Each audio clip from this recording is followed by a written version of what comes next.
सद्गुरु, मुझे लगता है कि प्रतिभा को सफलता में कुछ ज्यादा ही महत्व दिया जाता है।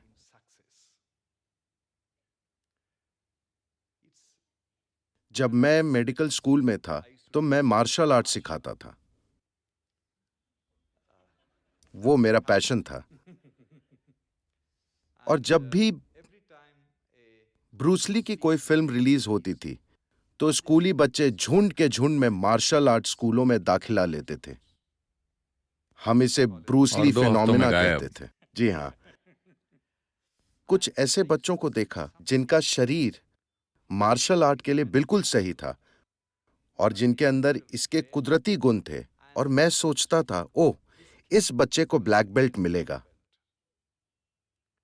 मगर दिलचस्प बात यह थी कि 6 महीने बाद वो नजर ही नहीं आते थे। जो लोग ब्लैक बेल्ट तक पहुंचते थे और मार्शल आर्ट में कुछ कर दिखाते थे, वो ऐसे बच्चे थे जिनके अंदर कोई कौशल नहीं था, कोई प्रतिभा नहीं थी।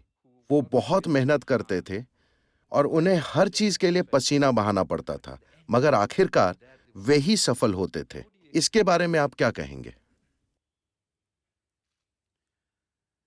देखिए, कई वजहों से, मैं विस्तार में नहीं जाऊंगा, कई वजहों से कोई व्यक्ति एक खास गुण या विशेषता के साथ पैदा हो सकता है। शारीरिक गुण, मानसिक गुण, भावनात्मक गुण, स्टाइल। 5 साल का बच्चा भी एक स्टाइल वाला और दूसरा ढीला ढाला हो सकता है। जरूरी नहीं है कि जिस बच्चे में स्टाइल है वो बाद में फैशन की दुनिया में ही जाए। ढीला ढाला दिखने वाला बच्चा बड़ा होकर कुछ और बन सकता है। जैसे जब कोई औरत प्रेग्नेंट होती है, तो आप नहीं बता सकते कि उसकी कोख में पलने वाला बच्चा संत है या शैतान। न उस औरत को पता होता है, मां भी नहीं जानती कि वो किसी संत को पैदा करेगी या शैतान को या किसे। इसकी वजह मैं कोहेरेंस शब्द का इस्तेमाल करूंगा, क्योंकि मॉडर्न साइंस इस शब्द का इस्तेमाल कर रहा है। अभी आप कौन हैं, अभी यहां बैठे हुए?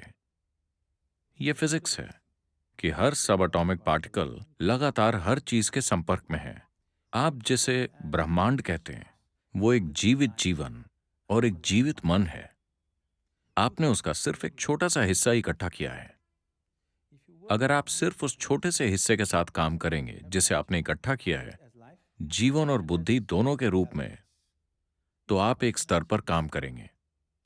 अगर आप जरूरी काम करते हैं अपने द्वारा बनाई गई सीमाओं के बंधनों को तोड़ने के लिए, तो एक ऐसी बुद्धि जो किसी की भी समझ से परे है, किसी के भी अनुमान से परे है, वो आपके लिए उपलब्ध होगी। एक बार ये आपको उपलब्ध हो गई, तो लोग आपको सुपर ह्यूमन समझने लगेंगे। Now, this is not about being superhuman. This is about realizing that being human is super. ये सुपर ह्यूमन होने के बारे में नहीं है। इसका सार है ये जानना कि इंसान होना ही सुपर है। इंसान होने के महत्व, उसकी विशालता को समझा नहीं गया है। इसलिए हम हमेशा किसी तरह की मैथमेटिकल कैलकुलेशन में उलझे रहते हैं। ठीक है, इस व्यक्ति का आईक्यू इतना है तो वो शायद ये बनेगा। ये न्यूटन का नियम है कि इस धरती पर चलने वाली हर चीज गणितीय सटीकता से या ज्यामितीय सटीकता से चलती है। जैसे अगर आप एक पेंडुलम लेते हैं तो उसकी लंबाई तय करेगी कि वो कैसे झूलेगा। तोप का गोला कहां तक जाएगा, ये उसके मास, वेलोसिटी और ट्रैजेक्टरी पर निर्भर करता है।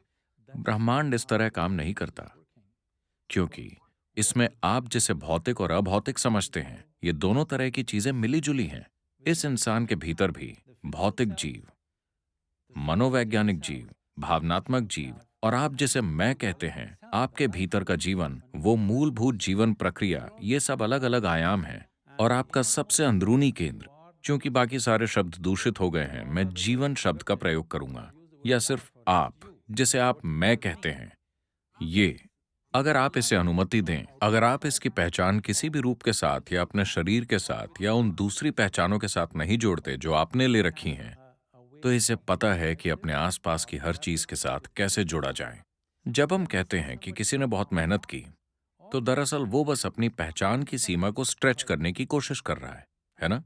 वो अपनी सीमा को स्ट्रेच करने की कोशिश कर रहा है। अगर वो अपनी सीमा को आगे बढ़ाने में कामयाब हो जाता है, तो जो चीज उसे कभी संभव नहीं लगती थी या अपनी क्षमता और काबिलियत के बाहर लगती थी, वो उसकी हो जाती है चमत्कारी रूप से। मैं आपको सैकड़ों ऐसे लोग दिखा सकता हूं जो मेरे पास आते हैं, हम कुछ समय तक उनको तैयार करते हैं और फिर दीक्षा देते हैं। आप देखेंगे कि 24 घंटे में उनके चेहरे का आकार बदल जाएगा, उनके जेनेटिक्स बदल जाएंगे। आप उनकी तस्वीरों को देखेंगे तो पाएंगे कि रातों रात वो काफी हद तक बदल गए हैं। ऐसा सिर्फ उनकी पहचान के विस्तार के कारण होता है। तो भारतीय आध्यात्मिक परिवेश में हमें आध्यात्मिक का मतलब समझना होगा। ये ऊपर देखने या नीचे देखने के बारे में नहीं है। जब हम आध्यात्मिक कहते हैं तो हम भौतिकता की सीमाओं से परे जाने की बात कर रहे हैं। फिलहाल भौतिक यहां लोगों के अनुभव में एक ठोस चीज की तरह है, मगर मॉडर्न फिजिक्स आपको बता रहा है और मेडिकल साइंस भी ये कहना शुरू कर रहा है, या किसी को बात समझ ना आए तो 2 मिनट तक अपनी नाक बंद रखिए, तो उन्हें समझ आ जाएगा कि उनका अलग अस्तित्व नहीं है, ये एक लेन देन है। सिर्फ सांस ही नहीं, बल्कि सब एटॉमिक पार्टिकल्स के स्तर पर भी लगातार लेन देन होता रहता है। अगर ये लेन देन जरा सी सजगता से भी होने लगे तो अचानक आपके पास जबरदस्त क्षमताएं आ जाती हैं जिन्हें आपने कभी संभव नहीं माना था। जैविक पहचान आपकी सबसे ज्यादा सीमित करने वाली पहचान है, क्योंकि ये आपके शरीर तक सीमित होती है। कोशिश करके आप उसे तोड़ सकते हैं, चाहे आप किसी भी रूप में कोशिश करें। ज्यादातर लोगों की कोशिश अचेतन, अवैज्ञानिक होती है। बस कोशिश कर करके वो चीजें कर लेते हैं। मगर एक उपयुक्त और वैज्ञानिक रूप से कोशिश करने के भी तरीके हैं। एक खास दिशा में कोशिश करने के भी साधन मौजूद हैं, जिनसे हम अपनी खुद की सीमाओं को तोड़ सकते हैं। अगर आप इस सीमा को तोड़ देते हैं, सब एटॉमिक पार्टिकल्स लेन देन कर रहे हैं, बुद्धि लेन देन कर रही है, सिर्फ आप पूरे खेल से चूक रहे हैं। अगर आप इस खेल से न चूकें, अगर आप जीवन के खेल में बने रहें, विचारों और भावनाओं के खेल में नहीं, अगर आप जीवन के खेल में रहें, तो अचानक आप जो चाहे वो कर सकते हैं। सिर्फ ये या वो नहीं, एक इंसान ऐसा कर सकता है, बस अगर वो अपनी सीमाओं को तोड़ दे। ये सीमाएं कई स्तरों पर हैं, मगर सबसे मूलभूत चीज है पहचान।